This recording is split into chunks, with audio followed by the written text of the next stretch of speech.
Welcome to episode 72 of In Touch with iOS, a podcast that talks about iPhone, iPad, Apple Watch, Apple TV, and related technologies, plus tips, apps, and gear. I'm your host, Dave Ginsburg, and my guest this week is IT professional and a forum, the forum of Mac to the Future guy, Warren Sklar. How you doing, Warren? I am a form of Mac to the Future, I guess. You're a former, and I couldn't have tongue tie. I'll even leave that in so people can laugh at my bad thinking of. I want to tell you who you are. You are I'm a form of a lot of things. Yeah, you are the moderator of Mac to the Future page on Facebook, which is a absolutely awesome place. I can't believe you guys have over 3,000 people in that group. Yeah. It's so awesome. A lot of cool people and. We only weed out a few of them, which is good. So we're pretty laid back. So which is fun. Yeah, we'll talk about that at the end of the show. You can give everybody information about that. So we got some great topics to talk about today, and Warren, being a big beta tester as he is, we're gonna talk to him a little bit about beta testing in general, and then there was a news story about that. So we got some news stories here as I always do, and then some topics this week is what's up with all these Apple iOS updates? I'm perplexed to how many updates Apple really rolled out. We're going to hit that topic a little bit. And then eSIM. eSIM is a discussion I've had previously on previous episodes. I just did a discussion with our friend Chuck Joyner on Mac Voices, but I want to hit that topic a little further. And we'll keep going with tips and some other stuff, so I won't have to give you the whole agenda, but look forward to a great show here. So, but let's get started and let's hit the news right away. What do you say, Warren? Let's dig in. All right. So my first story that caught my eye was AnandTech's in-depth review of the iPhone 11, and they're saying that the A13 processor is twice as fast as the competition. This is on 9to5Mac, and they did a full review on this. And actually, this was today as we record this on the 16th of October. As usual, they say that the processor would be a little faster than the previous one. So they're saying about 20% over the A12. That's pretty substantial, I think. And that's what the A12 processor was in the 10S, the 10R, and the 10S Max. They did increase the peak power draw of the A13 processor, and I definitely see that because the battery life is pretty phenomenal. We both have iPhone 11. So what do you think of the story? I did see it. Of course, every year you're going to get a faster processor. I think the biggest surprise was the battery to everybody. I don't think anybody was expecting that. But I think everybody will, there's a few things you expect every year on an upgrade. You have faster processor, better camera, hopefully a little better of a screen. And then, you get happy with the other stuff if it happens. So, so I mean, it's fast. Like you, I had a 10S Max before it. Right. Do I notice that much difference between the two? Do I notice 20% difference? Not really. I mean, it's still it's fast. I mean, it's fast. It's definitely fast, but it's the last one was fast too. And I have an iPad Pro. Like you, the 11-inch, and I have the new Mini, last iPad Mini. And, if I compare it to my Pro, it doesn't seem that much faster. But if I compare it to the Mini, you can kind of see the speed difference. So the processors, do make a difference, but I don't think they make that much of a difference, like compared to a PC. I think really the battery life has been my most impressed. I've been very impressed with that. This phone, I think, well worth the investment alone is this battery life, is because the 10S Max was good for me, but although I did have their case, the battery case, the smart case, so I probably experienced what I'm experiencing now on the 11 Pro Max without having that big bulky case now. So that's so that in itself is pretty cool. So, but definitely. Anything. How much else you could say about the processors? I mean, again, it's not a critical thing that you need. Do you need these phones? No. Are they nice? Yes. Do they have nice displays? Yes. So I think we could leave it at that. Probably the camera itself takes a little bit of.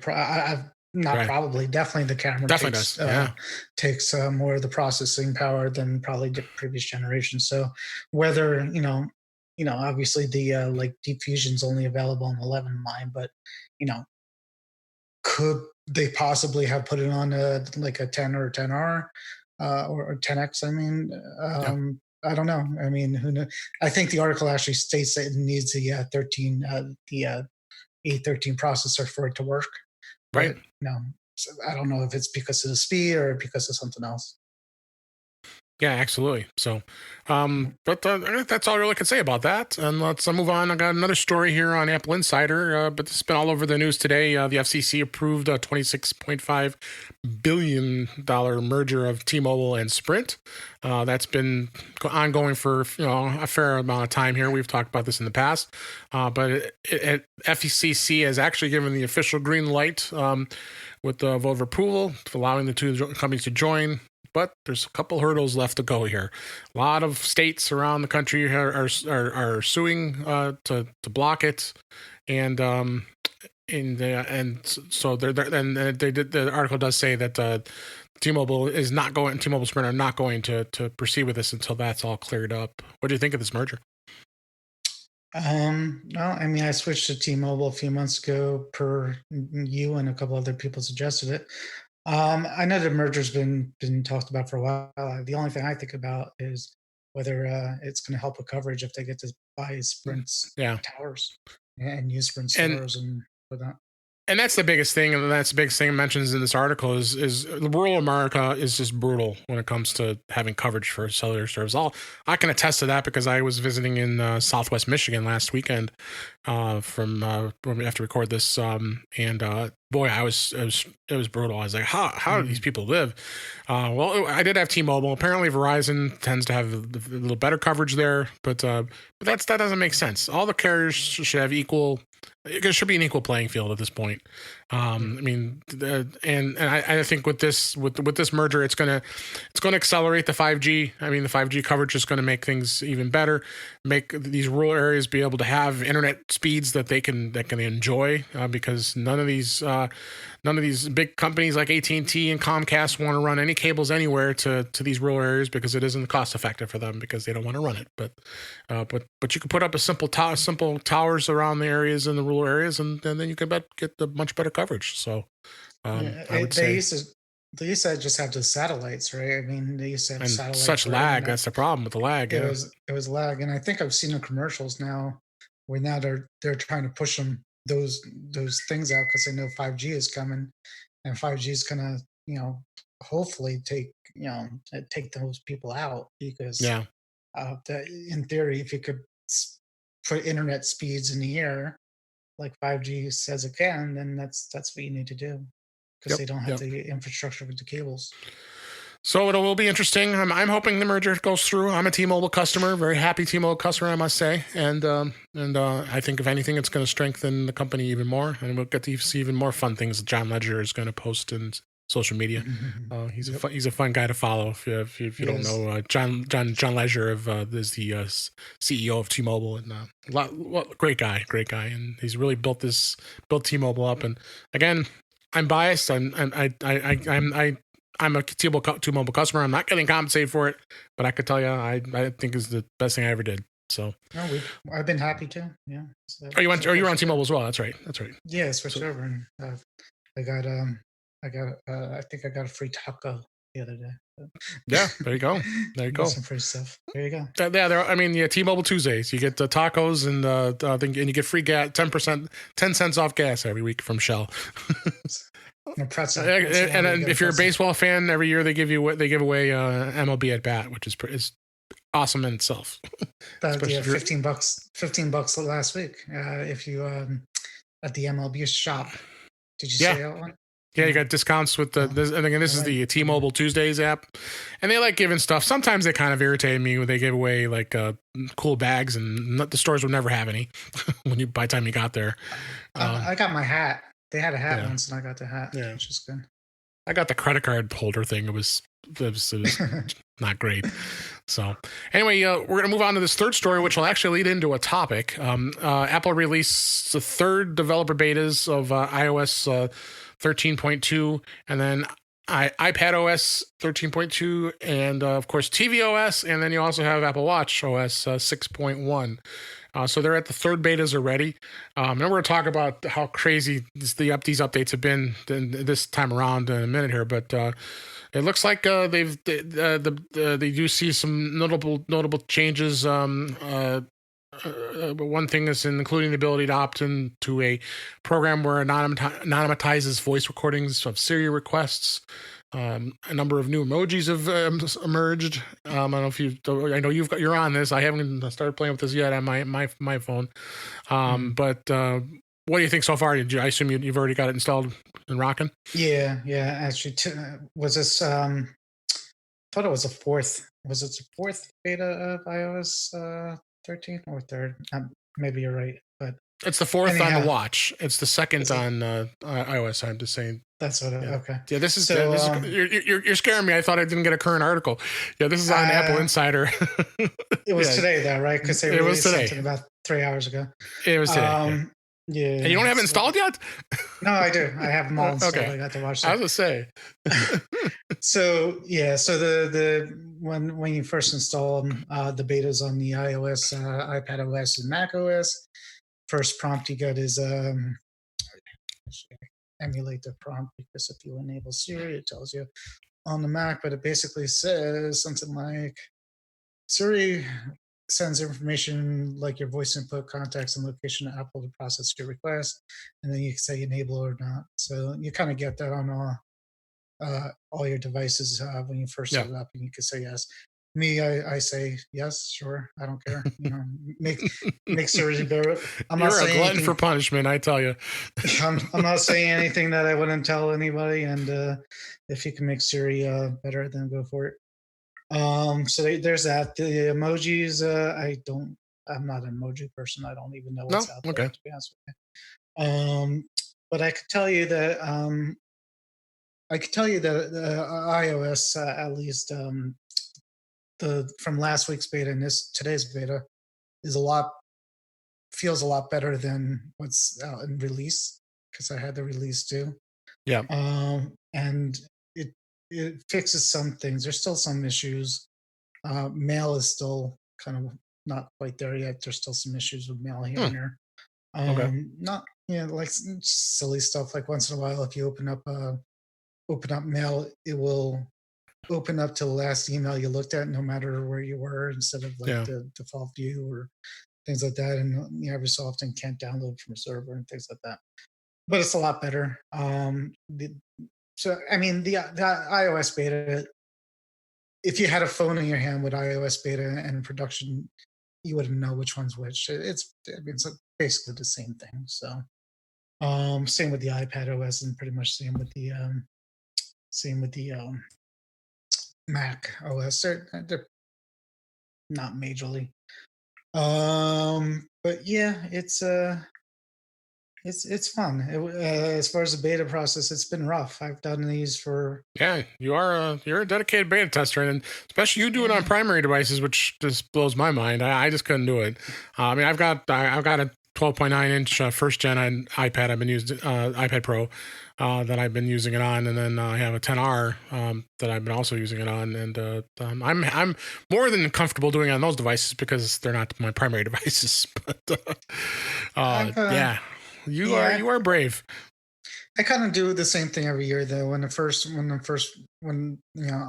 WWDC comes out, I'll generally take an image of everything first, take iOS iCloud backups and all that good stuff. Then I'll put my production stuff on that beta, and generally I'll hold off on a watch for about 2 or 3 beta cycles, and then I'll kind of go on the watch too.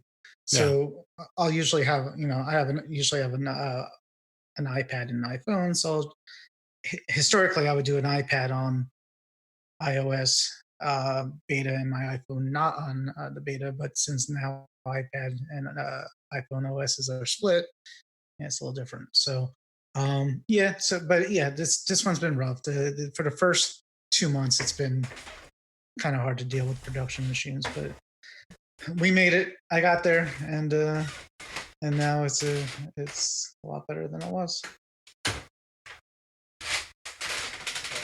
Have to edit this here. Sorry, I had to get up. That's all right. Let's edit. This will be an edit point. Take 2. Okay. Yeah, that's great. Yeah, and it's it is like I said, it's not for the faint of heart. I could say that. You gotta be one that wants to deal with it, all the pains of being in a beta tester, and expect that you're going to have problems with your device. I would exactly. You'd agree with that.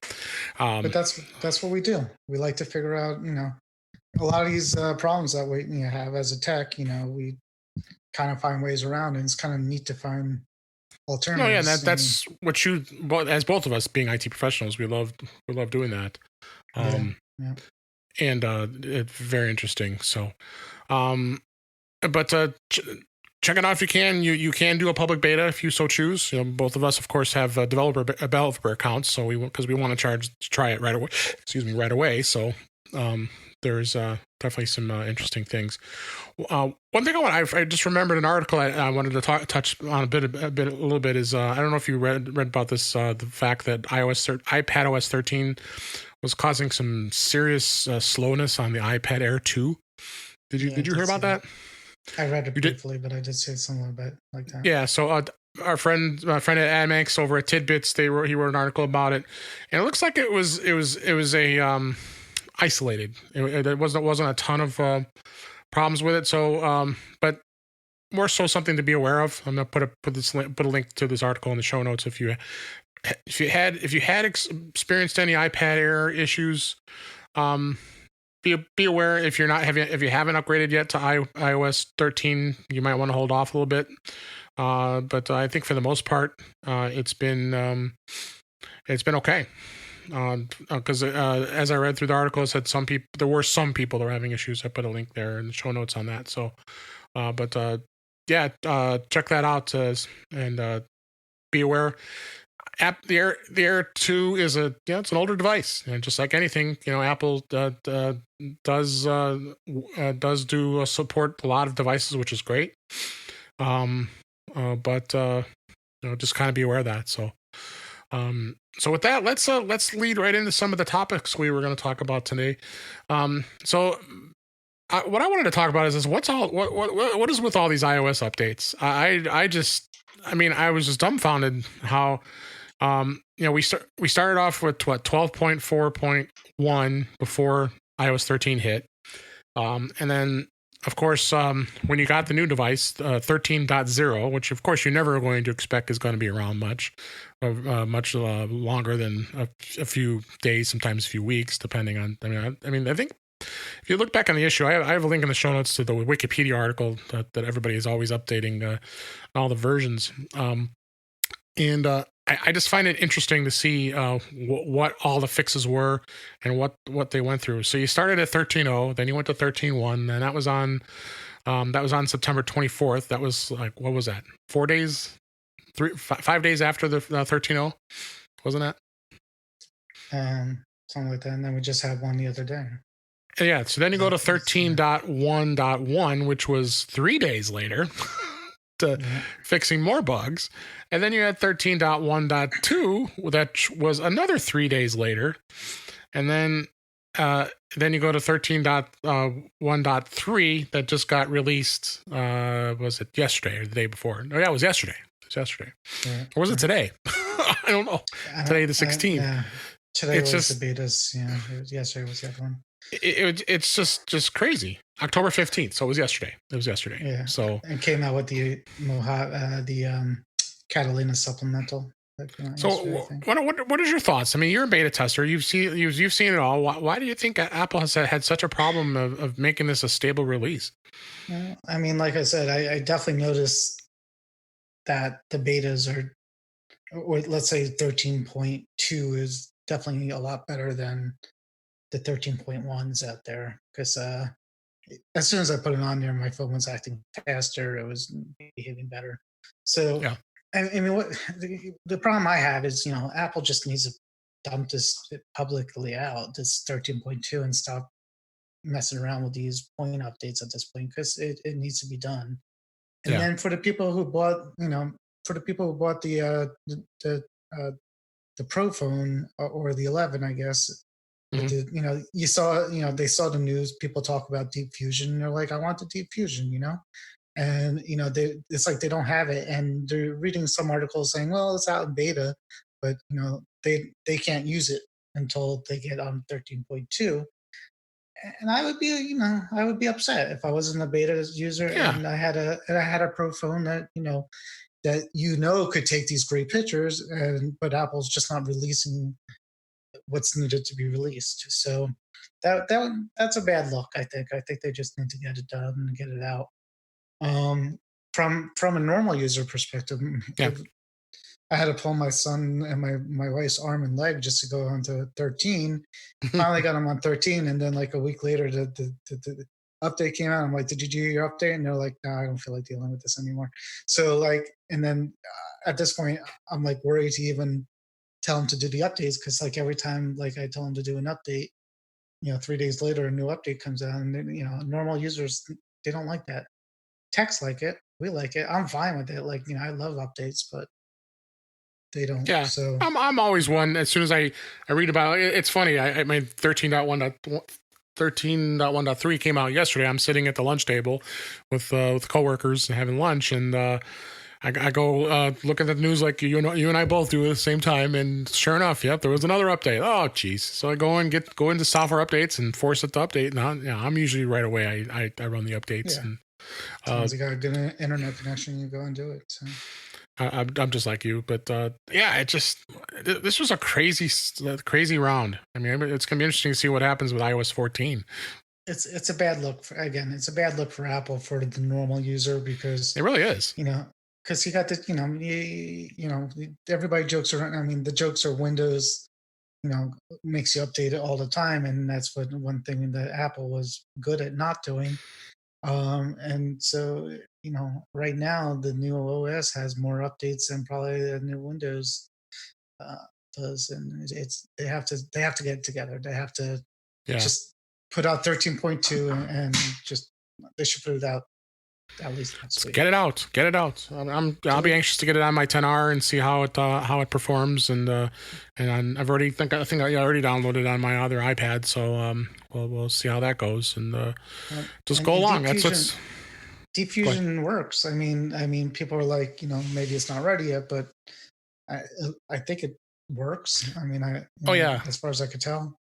I forgot. Why don't you tell the listeners remind us what is Deep Fusion? Right. So Deep Fusion on the 11 and 11 Pro and 11 Pro Max is essentially the phone will take, depending on the environment that you're in. So if it's dark, it will go into night mode. If it can do an HDR shot, it'll do an HDR. Somewhere in between there's a Deep Fusion mode too, where if you're not in those two areas, it will take multiple. When you click the shutter, it takes multiple pictures at once. And basically, after you take the picture, sort of stitches it together into an image, which is basically a clearer image, because he uses multiple cameras, and then it uses multiple algorithms to put them all together. So the result is you get more detail of pictures. And of course, the big joke is the sweater, because the sweater is basically pretty furry and fuzzy, and it has lots of threads in there. So basically, if you take a picture of something like a sweater, and zoom in, you'll see basically the greens and the fibers and things like that. So that's the example. You just get better. You get a more realistic image from the algorithms that it puts together. And of course, with 13.1 or 13.0 and 13.1, it's not available yet. Right. It's in beta in 13.2, and that's so you have to have 13.2 in order to see this. So those who are not doing beta tests, you'll have to wait for a little bit to in order to be able to take advantage of this. So. Again, part of the beta testing process, but I would anticipate 13.2 is going to be out sooner than later. Probably next week. I would say next week. Yeah, I would be very surprised not be. So, Let's go ahead and move on topics here. Let's talk a little bit about what eSIM is. I've talked about eSIM at various lengths the last couple episodes. I was just on the Mac Voices show this past week, and Chuck Joyner and I had a great discussion about eSIM. But I wanted to kind of extend it a little further on what we talked about, and get your view too, because you've used eSIM as well as I have. So we got to get two good views of what we've experienced, and you've probably experienced more than me, because I did not have that second SIM with me, or my eSIM actually failed when I was in Italy because of the mistake of going on eSIM before T-Mobile was ready for it. So because they finagled getting my XS Max enabled. So, but basically what eSIM is a way of being able to have an electronic version of your SIM. So your SIM is not a physical SIM anymore. And the way you sign up for it is you go to your carrier. In the case of both of us, is T-Mobile. In fact, I was actually able to do it over their chat, because I had a physical SIM in my 11 Pro Max when it started off, and I said, I want to switch it over. And then all I had to do is give them the ESID number, which is a really long number. It's a different number than what you used to see on the physical nano SIM cards. And then they put that number onto your account, and then they send you a QR code, and you scan that QR code, and it does all the work for you. And I know originally what they had eSIM set up for is they were using it for prepaid phones. A lot of the prepaid phones, not postpaid, the ones that you pay for every month. So that's where it started. But now all the carriers are supporting eSIM. They're starting to see that it's a much more efficient way of providing service. You don't have to have these physical SIMs that always are failing, because every time you have a problem, the first thing they're going to do is swap the SIM out, right? So it's definitely interesting. So how did you go through when you got your new phone? Were you on eSIM right away? So I'm not on eSIM now. In fact, you inspired me. Oh, you're not. Oh, okay. So you inspired me to talk to T-Mobile. Maybe after Vegas and do it, because I would love to do that.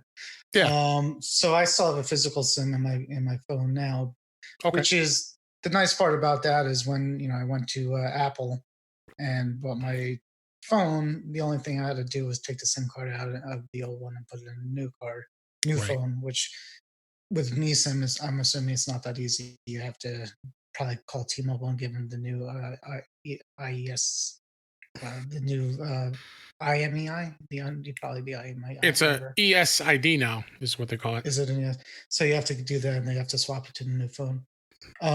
Right. But so that's fine. But I used an eSIM when I went to Italy, from it's an app and a provider called GigSky, and GigSky is basically it's almost like a global.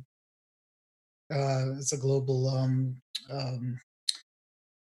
4G provider that you could pick your countries, and a lot of countries go over. So it was actually neat. You go over there, you download the app, and then basically when you get to where you're going, you put in some information, you pay a certain amount, and then it does activate basically an eSIM on your phone. Mm-hmm. You need eSIM. And so what I got to see is basically what happens if you have an eSIM in your card, in your phone, plus a physical SIM in your phone too, which is kind of neat too. Which it will show you if you go into About and your phone, and if you scroll down, it'll show the first device it'll show your Wi-Fi, your Bluetooth, and then your modem firmware. Then you have an SEID, and then you have an EID. Those are the two IDs that identify the eSIM that's in your phone. And then, so go ahead. I see it in the primary, and then basically, so what happened is after you have two of them, if you go into cellular, if you go into cellular under settings, there's a you could add your cellular. You could actually add a that's where you would add an eSIM. Add a cellular plan. Mm-hmm. Yeah, so you add cellular plan. But with the GigSky, what this does is it expands this cellular screen to the eSIM options, and I don't remember the actual verbiage, but it was basically the options were: do you want to enable voice or data or both on SIM one, which would be the physical, and gave the same options for the eSIM SIM two. So basically, you could swap data and voice between the two. So of course, when you're traveling, you want to, if you have an eSIM as your travel plan, you want to disable most of your voice and data. Or in my wife's case, who did the same thing, she actually just disabled data on her T-Mobile SIM. Actually, I'm sorry, we weren't T-Mobile. That's the whole problem. Right. T-Mobile. If you go to Italy with T-Mobile, it was beautiful. I was unlimited. Yeah, $15 cost me. Yeah, for the month. It's crazy. Verizon for $15, you get maybe like half a meg. It's stupid. Yeah. So we were on Verizon at the time, so we had to actually really play around with that.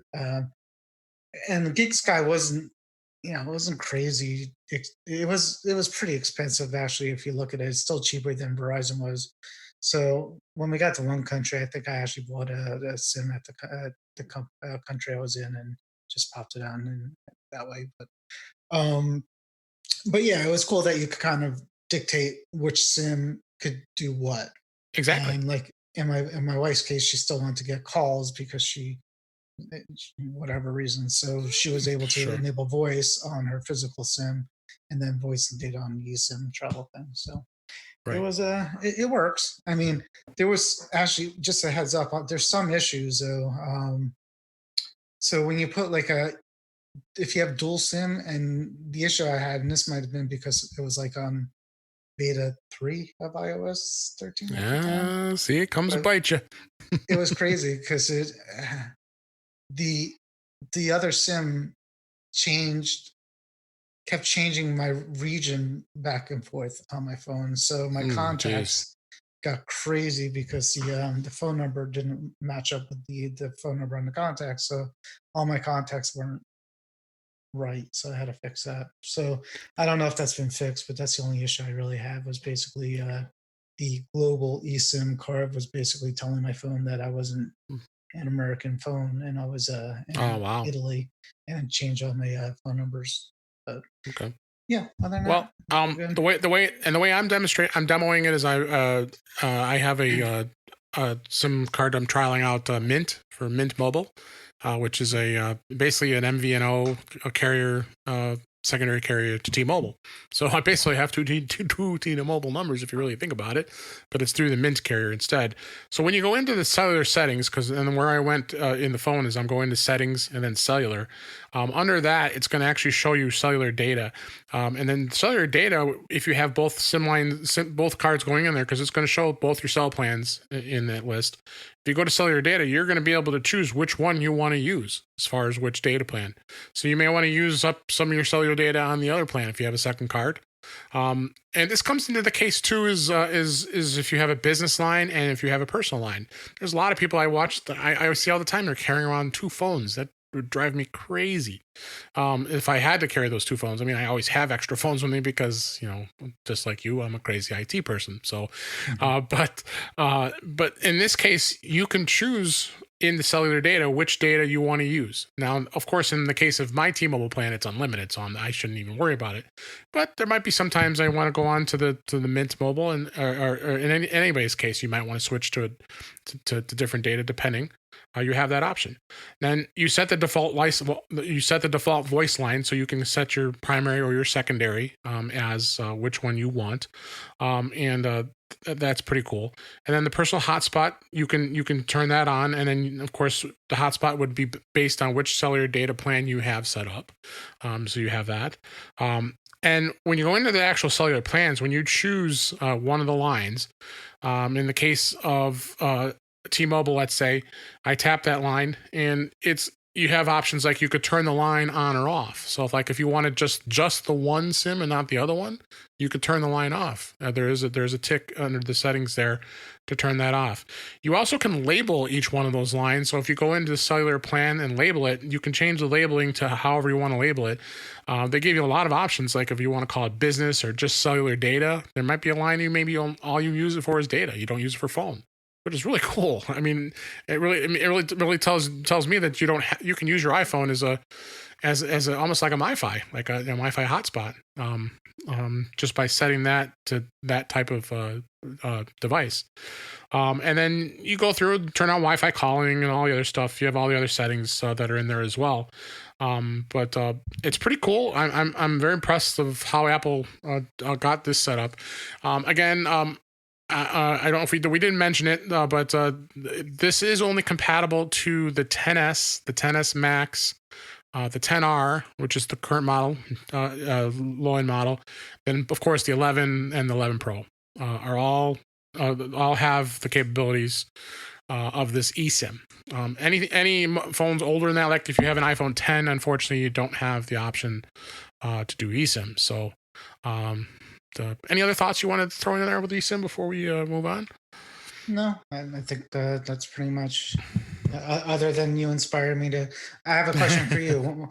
Yeah. When you switch from physical to eSIM, did you notice any difference from T-Mobile as far as coverage or data speed or anything like that? All the same. Never changed. Now, I did freak out a little bit. I did turn off my T-Mobile account for a moment to see what it would do. Then I turned it back on, and it said no service for a while. I'm like, oh boy, here we go. I'm gonna have to call T-Mobile to get this fixed. But I came back. So it does do it. The other thing I did talk about this in a previous show, is the fact that if you ever, for some reason, ever would have to erase the phone and reset it, it does give you the option when you erase it. There's a notification. I did post this in the Maxi Future group, that you can tell it to erase all data but leave the cellular settings alone, and that's what it does. So it just restores the phone, and the eSIM settings aren't touched. So, all right. Well, I think we talked that out, but a lot of great information. Check out eSIM if you have one of the newer models. If you don't, you're going to stick with your SIM card. So, and I want to talk a little bit about the Files app. And the Files app, generally basically on the iPad. The iPad is probably a device more than anything that's been enhanced in iPadOS 13 than anything, in the fact that it really almost could be a full-time computer or full-time device. Honestly, so you now can plug in an external device into the USB-C port that's on the iPad, and it immediately recognizes it as a drive. This could be a thumb drive. This can be an external drive.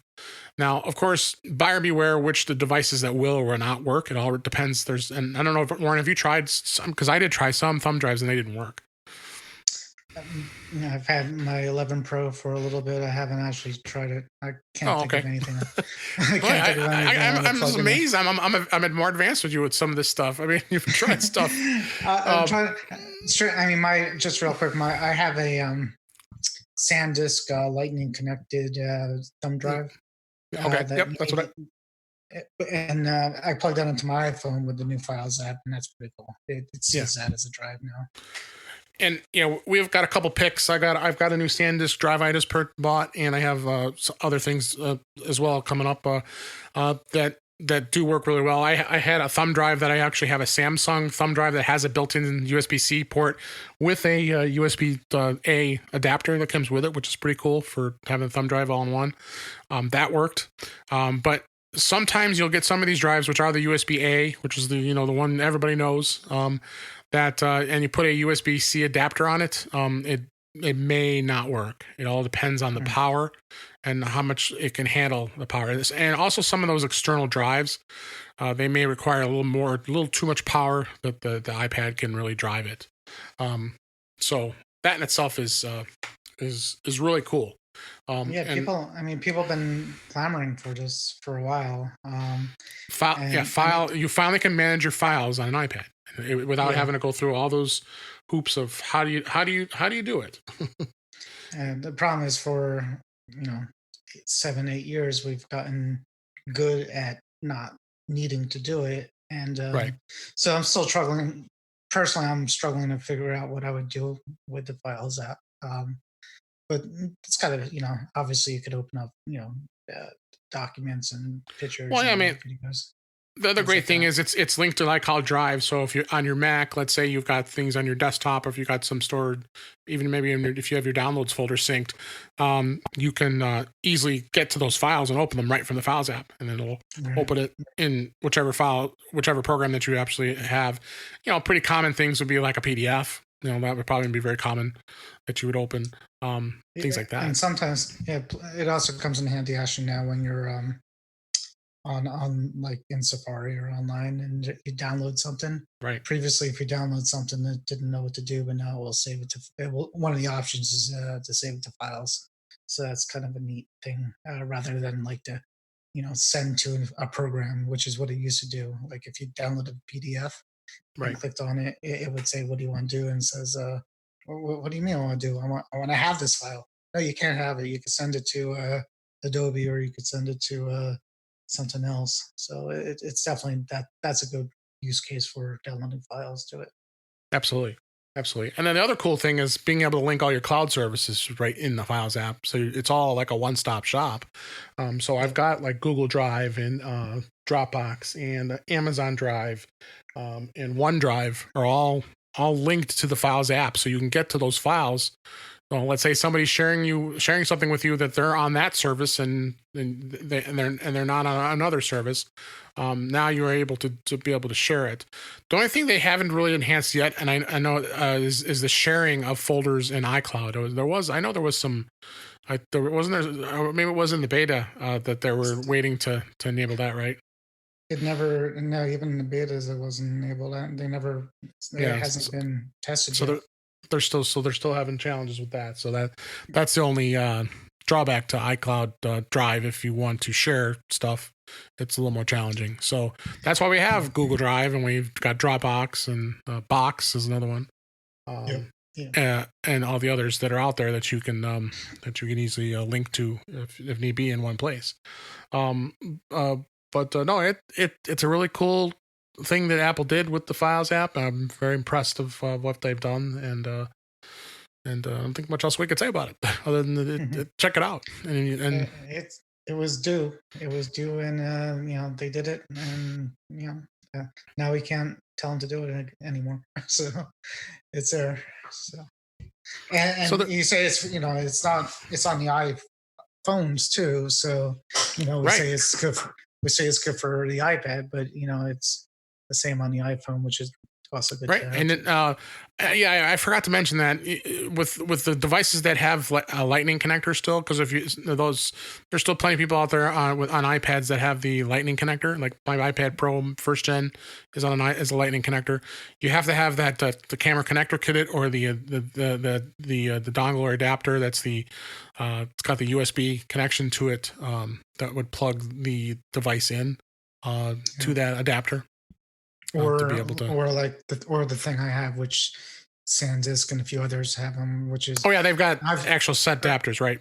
They actually have it's a dual adapter, Lightning on one side and USB-A on the other side. I've seen like knockoffs on Amazon for like $10 for like 32 gigs worth. I don't know if it'll work or not, but they're out there. Just be aware that you do have to obviously need to have adapters in order for you to be able to plug in. So. Moving on, I've got a couple more tips we're going to talk about, and then we're going to talk about our picks this week. My picks are actually some items, hardware related items this week. First off, I don't know if you were aware of this. I have one tip. I wanted to talk about doing screenshots. I absolutely love doing screenshots on iOS, whether it be on the iPhone or the iPad. Of course, you know how to do a screenshot, right? You push the power button and the volume up button at the same time on a Face ID type device, and it does the screenshot of what you're looking for. Brings the screenshot down to the bottom left. And you either can just leave it there and it saves it right into the Photos app, or you can go in, tap it, and do editing with it. But I wanted to talk about was, were you aware of this one with Safari? Yeah, I'm looking forward to hearing about it. This one. All right. So along when you do it. All right, cool. So if those of us have wanted to do screenshots in Safari of a web page. Now, whenever you do a screenshot, of course, you look at the web page, and then of course you scroll down. It's got a long scroll down, and you might want to say to yourself, maybe I want to be able to capture maybe the entire web page. There might be something on that page you want to read later, or whatever the case may be. So of course, again, as I mentioned, when you do a screenshot, you do the power button and the volume up button on a Face ID type device, and then you tap the screenshot. Now, in the screenshot, in this case, you're going to see a couple options at the very top. You have screen or full page.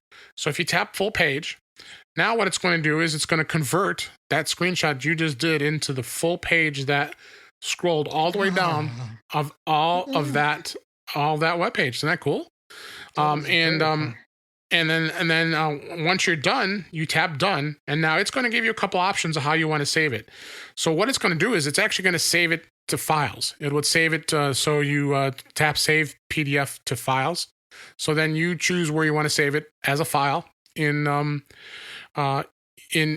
Files app, and then away you go. You have an actual screenshot capture of a web page that can be shared with anybody. If you, like I said, we just talked about it. If you want to put it in Google Drive, here, check this out real quick, and then someone will be able to get to it right away. No idea. That was great. Great. That's actually very useful too. Yep. So I got one good tip this week. So, and I thought this topic would be good before we wrap things up here and hit some picks here. Is mixing a little bit of talking about Mac OS Mac OS Catalina, excuse me, and using a new feature that's called Sidecar. Now, there's been some hardware type devices for a while. I have a Luna display. I've got it's a little adapter dongle thing that you plugged into the USB-C port of your Mac, and then you ran some software. And what it would do is it would allow you to be able to get an image of duplicate image, like adding a second screen to your Mac and being able to access it. But of course, it was limited to what you could do. I'm very psyched, and I know you've been using Sidecar quite a bit, right? Mm-hmm. Yep. Okay, so I'm going to let you tell the audience what you've experienced, especially the fact of the touchscreen and the pencil. Right. So I actually, funny enough, I actually ordered the Luna as well. The Luna display before WWDC, and then after WWDC, it hadn't shipped yet, and I canceled it so you lucked out. I still have it. So yeah. So, but I've tried X Display, which is one, and there's a Duet, which is Duet Display. Yep. That's software based. They're all software based. Duet's probably not terrible, but with all these, and I don't know about the Luna display, but there's lag. There's a little bit of lag when you go between the iPads and the Mac, especially on the iPad side. And then some of them need the cable, and some don't need the cable. But if you do it wirelessly, it's really laggy. So I was excited for this because I actually had at the time I had an iPad Mini, so I was playing around with the iPad Mini 5. So yep. You need, evidently on the MacBook side, you need something with a butterfly keyboard, and on the iPad side, you need. Yep. They said it has to have that one of the models with the butterfly. So that means 2016 and higher then. Yeah, and I think they said that the regular MacBook, the 12-inch, doesn't do it, but everything else will. Interesting. And then on the iPad side, you need something that supports a pencil. It doesn't have to be the second gen; it's just first or second. So that's a requirement. That's the easiest way to remember. On a MacBook, you need a butterfly keyboard. And on the iPad, you need something that supports a pencil. Anyway, so you get on Catalina, you get on iOS 13. I recommend, a lot of people can't get it started unless they plug in cable first, whether it's Lightning to USB-C or USB-C to USB-C in the iPad Pro. Once you do that, if you go to settings and preferences, there's now a sidecar. There's now a sidecar option, and in that sidecar option, it will be pulled down of any compatible iPad that you can use. So in my case, I had two, the Mini and not a Pro. you pick that, and then there's a few other options in there too, which are whether you want to show I'm going to go in there, whether you want to show the sidebar, and the sidebar has it's not quite the same sidebar as a Mac side. It kind of gives you, see if I can turn it on. It gives you some specific commands for the Mac, which are touch, finger touch. So you could actually finger touch the sidebar. Yep. You could put the keyboard on there. You could do a shift. You could do a control from there. And the other one's a touch bar, which is what it sounds like. It basically puts the icons of the touch bar down there. I have a 2018 Pro and with a touch bar and and an Air without the touch bar, and I gotta try it again. But my Air would if you do the Air, it won't put the touch bar on the Mac on the iPad. If your computer at the time, if your computer didn't have a touchpad, it won't put the soft touchpad on there. So that's something else to talk about. And then the last one is enable double tap for the Apple Pencil, which is explanatory. Right. And that's it. You plug it in, you pick your iPad, and it goes. And then going from that part on, if you ever want to connect your iPad as a secondary display, either wirelessly or wired, you could go up to your AirPlay icon, and it will show up as a device. And once it shows up as a monitor device, you could control it through the display preferences, just like any other external display. And awesome. I mean, the real magic is how lagless it is. I mean, it works as it's supposed to. Yeah, it works like what you think it's going to do. It's basically just an extra display, but it's almost like even going over Wi-Fi, it's very impressive. So I think they're using Apple said they're using some of the processor power of the Mac, and I think that's why you need a newer Mac for it. Yep. But yeah, it's so funny enough, I as soon as I started playing with it, I had again the iPad Pro because you just I think remember you had a 10.5 inch, you were fine with it. Well, I had the 10.5 and I sold it because I sold it. I wasn't doing anything with it. So then the Mini 5 came out. I'm like, I really want that because I like the Mini. I still do.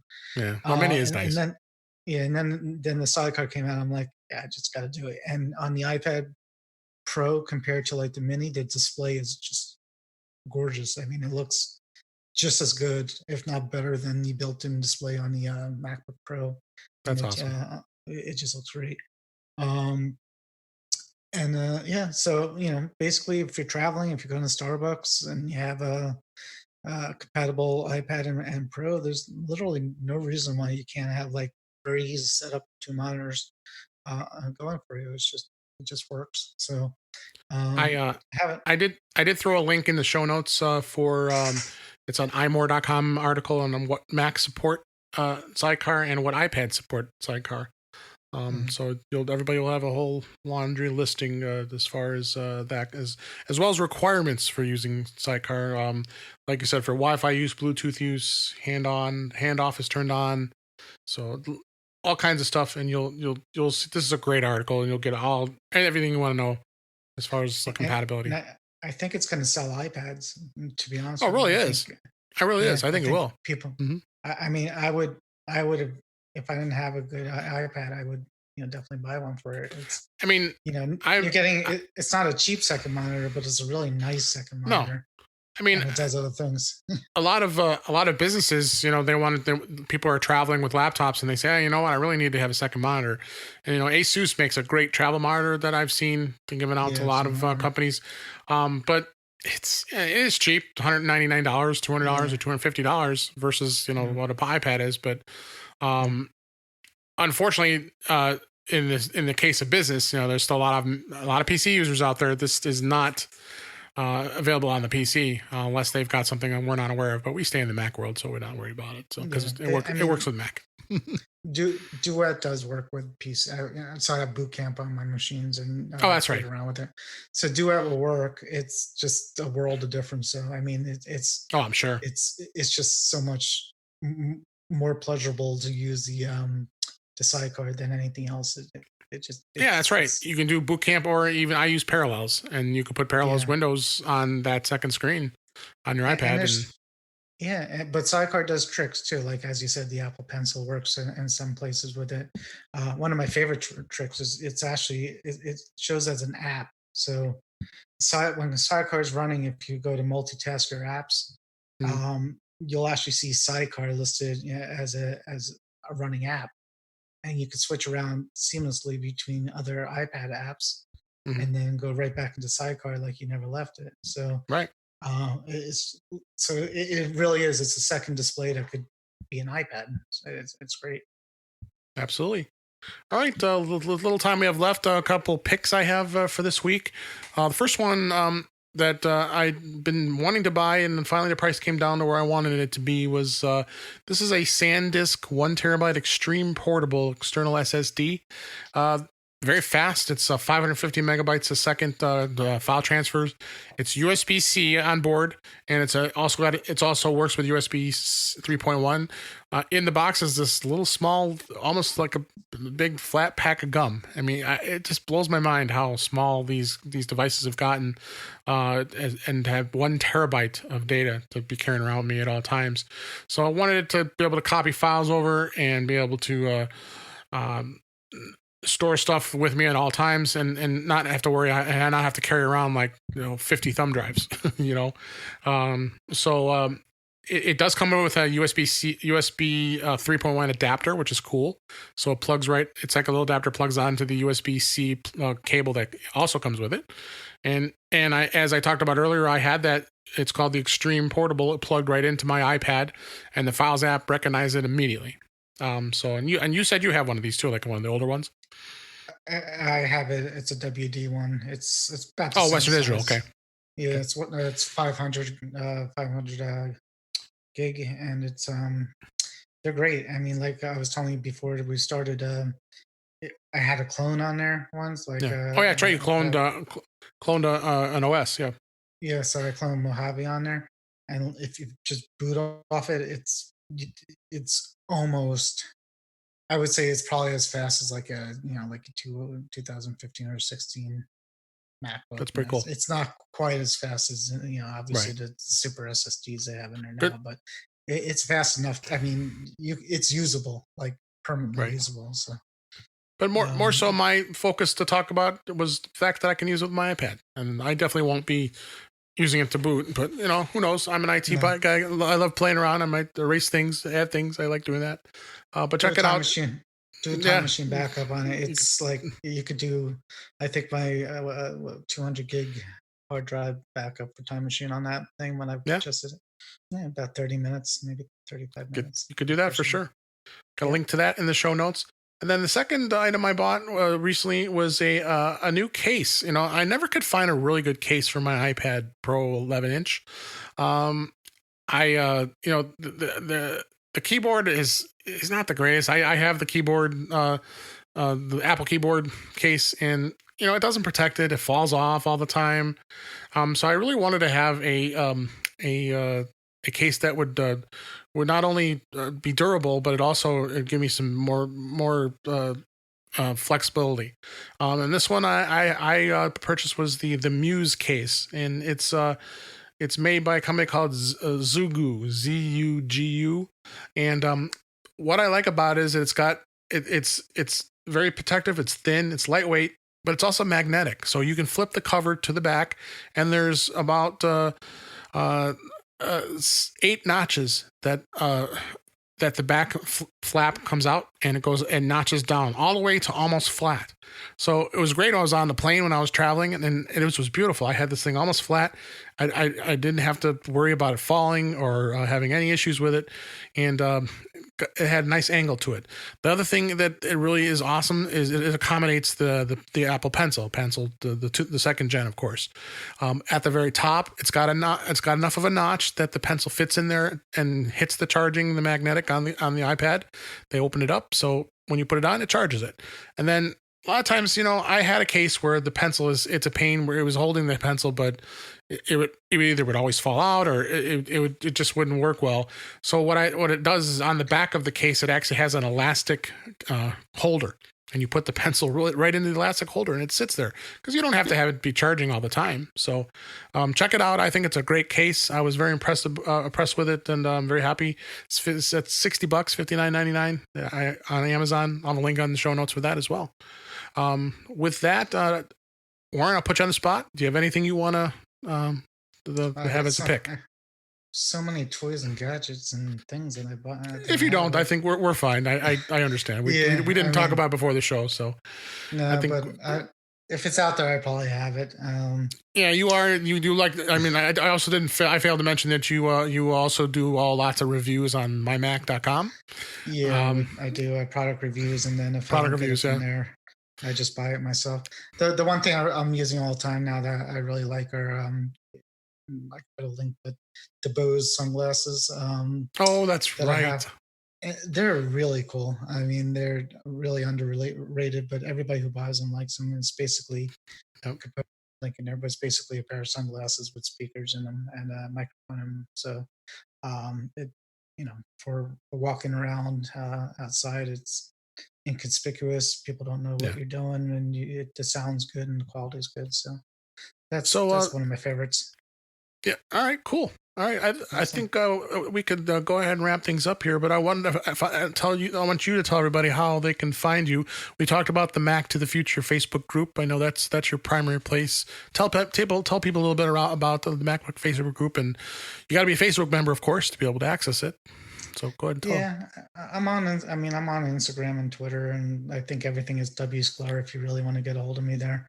Okay. I don't check Twitter too much. Kind of live mostly on Facebook. You do. It's easy. I follow everything, and you respond to everything. I mean, it's just so about easy. Everything. It's just, for me, it was just so easy just to pick one and go with it rather than spreading it all out. So the Mac to the Future Facebook group was created. I think we're almost 4 years now. It's kind of quite a while. I've only been maybe a year and a half, maybe 2 years since I discovered you guys. So me, a couple other people were actually adminning another group, which I won't name, that kind of turned sour. And sure, we said, well, we could do this. And we started the group, and basically it's called Mac to the Future. And literally we talk about anything technology related. Sometimes we just talk about anything, well, doesn't matter, but mostly technology related with heavy emphasis on Apple products. We love Apple. It's not so much of a like a text. A lot of groups are basically help. I need help kind of things. We get some of that, but most of it's like it's conversational. What do you think about this? What do you think about that? Or basically, do you have opinions on this and that? And it's helpful for people who. It's actually helpful for people who are fairly comfortable with tech already. Yeah. And just want to kind of like dig more into it and get more out of it. But we certainly, there's no stupid questions, and we get them all. So I jump in too. I love answering lots of questions too. So it's a lot of fun. Yeah, and like you, that's on there. Like we have you and a few other pretty much members that that they know their stuff, and you'll go to a lot of other groups, and it's like some of the bad groups, and you'll see like everybody bad answers who think they know what they're saying, and it's like almost like comical answers. When you know what you're doing, it's just like what. So that's what I like about the group is the people who know what they're talking about speak up, and the people who aren't quite sure are they don't, but they'll get involved. So it's a good place to be. Yeah, a lot of fun. And then we also do another podcast, Mac to the Future Go, with our friend Mr. Guy Searle, which he is a character, we must say. But he's a lot of fun.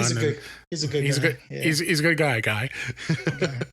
But Guy. Check that out too. So, but yeah, come join us. It'll be a lot of fun. I'm on there a lot, and we had a lot of fun too. And I can't thank you enough for coming on the show. So let's go ahead and wrap this up. That's great. Thanks, and that's a wrap for this week. Please send your comments, questions, and suggestions to our email address, feedback@intouchwithios.com. You can follow us on Twitter @intouchwithios. You can subscribe in your favorite podcatcher, including Apple Podcasts, Google Podcasts, Stitcher Radio, Spotify, TuneIn Radio, and iHeartRadio. Or better yet, go to our website at intouchwithios.com, where all the links to all the ways listens are there. I am Dave Ginsburg, and you can follow me and find me on Twitter @DaveG65. Again, Warren, thanks so much for being here. I really appreciate it. Well, thank you. It was great. I'm glad I fit it in, and I'm heading out to Vegas tomorrow. Yeah, I'm going to head out to Vegas tomorrow, and hopefully things will go good, and we'll talk next week, I'm sure. Yes, we'll talk next week, and we'll have you on the show again soon. Appreciate it. Thanks, everybody, and we'll talk to you again soon.